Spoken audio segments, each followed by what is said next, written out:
运转时有响声。一、检查泵头部位。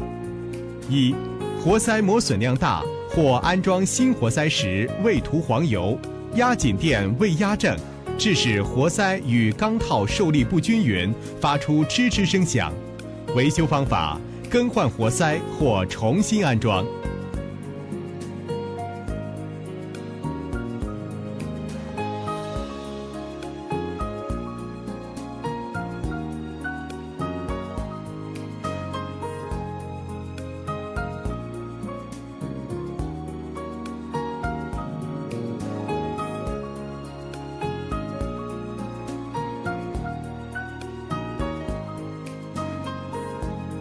二、泵头阀座孔处被冲洗液冲出沟，阀座与泵头密封不严，发出喘气的声音。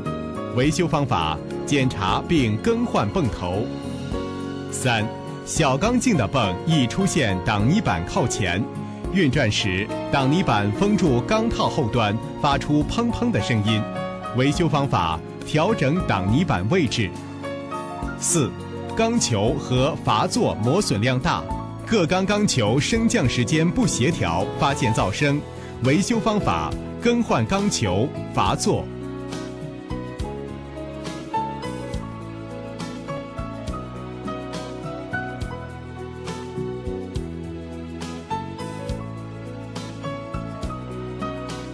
五、泵头各处螺栓松动。维修方法：检查并紧固。二、检查箱体。一、连杆轴瓦松弛或间隙过大。维修方法：将轴瓦上紧或撤去垫片，俗称连杆松。二、因更换活塞，造成拉杆与十字头连接处松弛，开始有轻微异响，逐渐加大，易造成脱扣。维修方法：检查并上紧。三、齿轮齿圈损坏或磨损大，造成配合间隙大。维修方法：检查并更换零件。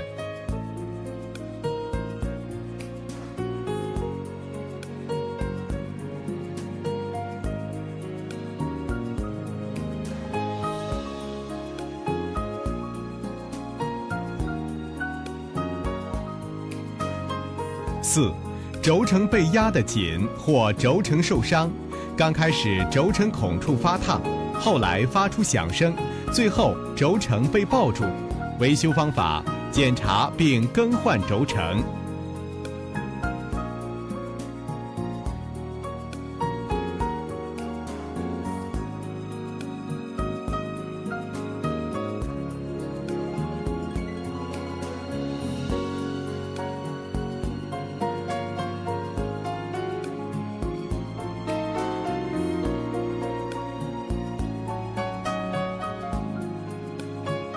五、离合器压爪过松或三压爪受力不均匀。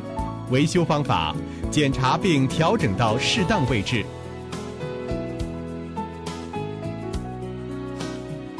六、连杆销与连杆小头铜套磨损配合间隙大。维修方法：检查并更换零件。